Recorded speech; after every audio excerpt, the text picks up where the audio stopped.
Evaluating functions, lesson 10-1. I didn't give students the notes. I described them a little bit and then we worked together on the assignment, but for this video I'll do the notes.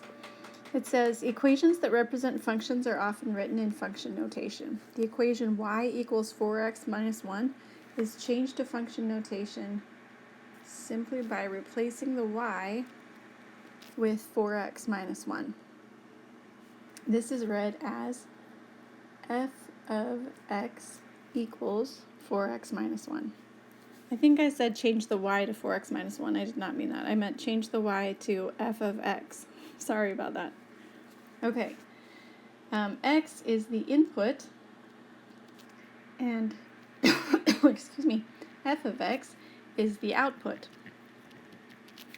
If I were creating a table of values, we often do x and y, but in this case it would be x and f of x. Those would be the outputs. If I were doing a coordinate grid, this would be the x-axis, and instead of the y-axis up here, it would be the f of x axis. Okay, in some ways it's super simple because it's just a change in the lettering, but in other ways it feels quite complicated because this is unique looking.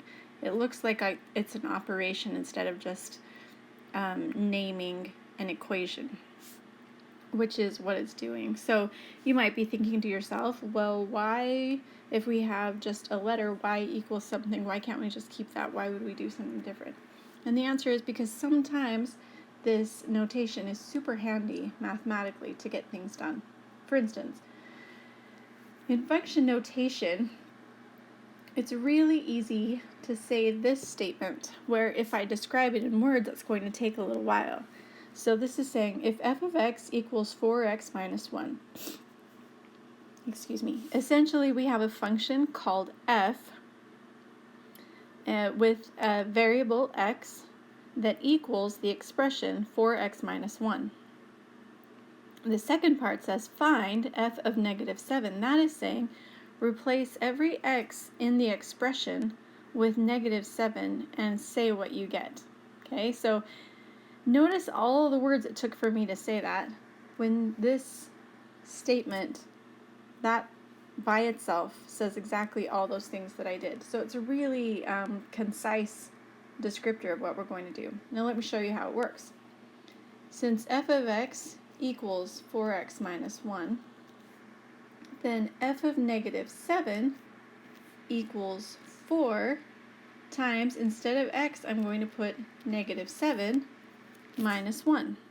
And then we can solve that. 4 times negative 7 is negative 28. Negative 28 minus 1 is negative 29. So f of negative 7 equals negative 29, given that expression. Okay, that seemed like a lot, but let's practice it a little bit and you'll see that it's quite concise. Okay, on example 1, we have another function. This one is also known as f. F of x equals x plus 7, find f of 5. So essentially they're saying plug in 5 everywhere there's an x in the expression, in the function. So I'll replace x with 5, and I find that 5 plus 7 equals 12, and that's it. F of 5 equals 12. Okay, this function is named h, so you can see h of x right here, and they want us to find h of 9. So what I'm going to do is rewrite the expression, but where the x was, I'm going to use a 9 instead. Okay, I encourage you to practice doing some math without a calculator sometimes. So I'm going to do the fraction math like this. 2/3 times 9, and 9 is the same as 9 divided by 1. So I'm going to take numerator times numerator, 2 times 9 gets 18, and denominator times denominator, 3 times 1 is 3. Then I can simplify that because 18 divided by 3 equals 6. Okay, so since 2/3 times 9 equals 6, we're doing 6 minus 1, so in this case we get 5. Example 3 uses a function g. So they're calling this g of x, and they want us to find g of 5. So everywhere there's an x in the equation, and we have two places, we're going to replace it with a 5. So you have negative 5 squared plus 6 times 5 minus 4 plus 7. All right, order of operations is key as we're starting to deal with these. So you may think of it as PEMDAS, or I always learned it as please excuse my dear Aunt Sally. The P stands for parentheses, and what that's talking about is simplifying inside of the parentheses. So in this case, I'm looking at 5. Can I simplify that anymore? Well, no, 5 is just 5.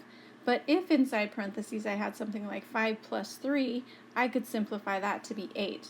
And that's where we want to start. That's what the P is for in parentheses, or in PEMDAS. E is for exponent. Okay, so here's an example of where we're going to use that. Take a look at this expression. We have negative parentheses 5 squared. So first off, can we simplify inside of the parentheses? Already done. 5 is just 5. Now, instead of then multiplying the negative into that right now, I have to first take care of the exponent. So first I'm doing 5 squared. That's going to be 25. Then I bring in that negative from outside. So altogether I'll get negative 25. I wrote MD and AS on the same level. MD comes next, either multiplication or division. And I wrote them side by side because it isn't multiplication and then division. It is multiply and divide. That's the next step. And you find, to determine which one happens first, you travel from left to right on the equation. So we're on the far left side. If the first thing is a division, and you're solving, you've taken care of parentheses and exponents, then you would divide first. If the first thing on the far left is multiply, you would take care of that first. Same thing is true for adding and subtracting. Once multiplication and division are taken care of, then you would add or subtract, moving from left to right. So it could be that you subtract before you add. Those orders don't matter there. Okay, let's keep going with what we've got. Let's see. 6 times 5 is 30. And let's combine these. Negative 4 plus 7, that's 3. Okay, so negative 25 plus 30 is 5. 5 plus 3, I think we get 8 out of this one. Okay. Let's try over here. Use the functions to the left for examples 4 through 6. I want to draw attention to these letters right here. We have f of x, so one function is essentially called f. We have g of x, that one's called g. And we have h of x, that one goes for h. So in my first equation, example 4, notice that it's asking for f of 4 and then plus 9. So what I'm going to do is use this f function. I'm going to go ahead and write that in, probably put it in parentheses. And then I'm going to replace the x with a 4. Okay, that's f of 4. I've taken care of that right here. But I also then need to add 9. So we'll put plus 9 over on the side. Alright, let's take care of in the parentheses first if we can. I should have added another parenthesis.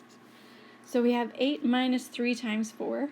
Don't start with 8 minus 3. That would be subtraction first. Instead, we have some that we need to multiply. Right, so let's multiply negative 3 times 4. That will give us negative 12. So we're looking at 8 minus 12. That's negative 4. Now we've taken care of simplifying inside of the parentheses, right? We've got negative 4. Now we'll add the 9.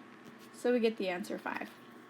All of this might come quite quickly if you just plug it into your calculator and simplify that, but sometimes we'll get variables where you can't just plug it into your calculator, so it's worth exploring how it works as you do this by hand.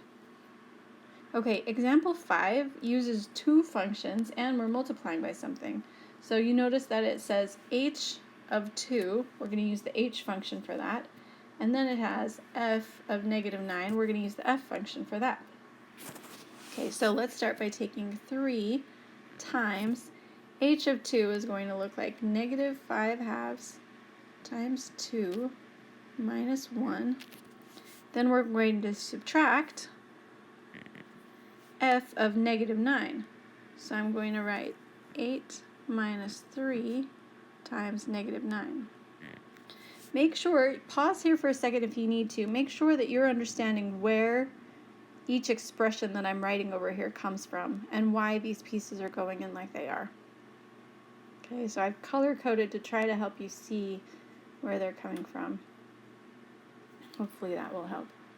Okay, let's take a look at this h function. We'll start here. So I'm going to just change color so we can see something different. Negative 5 halves times 2, that's going to be negative 10 halves. Negative 10 divided by 2 is negative 5. So we'll get negative 5 minus 1. Negative 5 minus 1 is negative 6. So that's what we got for h of 2. We're going to take 3 times h of 2 minus whatever we get for f of negative 9. So let's go find that one. I don't want to start with 8 minus 3. That's subtracting, and I can't do that until after I've taken care of the multiplication. So let's start with negative 3 times negative 9. That's 27. 8 plus 27 is 35. So f of negative 9 is 35. Okay, so we have 3 times h of 2, which is negative 6, minus 35, which is f of negative 9. Sorry, f of negative 9, which is 35. Mixed up the order. Either way is correct, actually.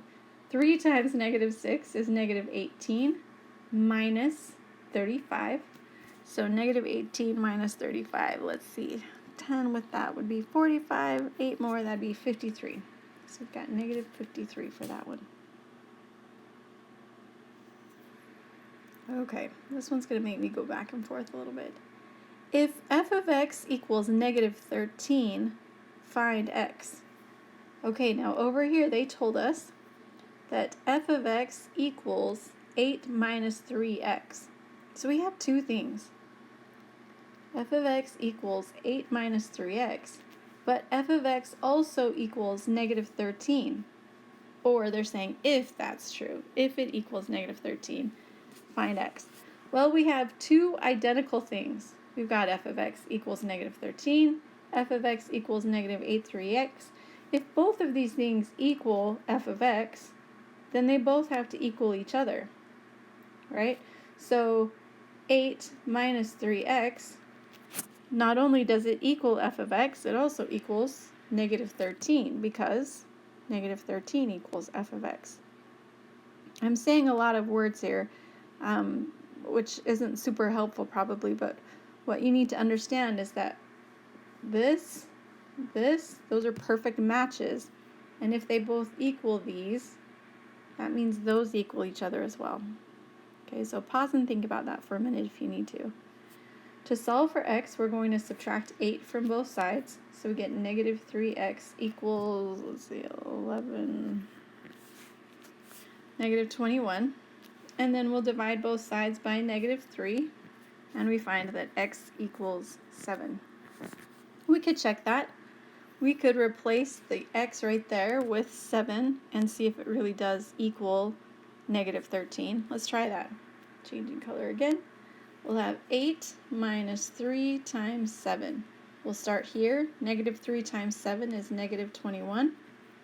8 minus 21 is negative 13. So, yes, it worked. Okay, here at the end, these are actually quite simple. So, given this graph of f of x, find each function value. Remember when I talked about we have the x-axis, highlight that, and we have, instead of the y-axis, the f of x axis. Okay, so what we're going to be doing here, and I need a really small something to write, and I need it to show up kind of bright, so I'm going to use that pink. We're going to find when x is negative 3, 1, 2, 3, what is f of x? So that would be right there. It's going to be up at 2.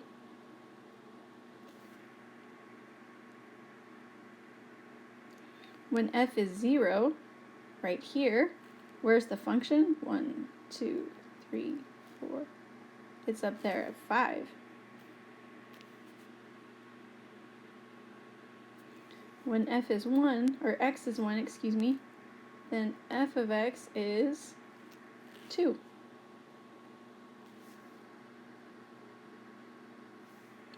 when f is 2, sorry, when x is 2, I keep saying that, f of x is at negative 3.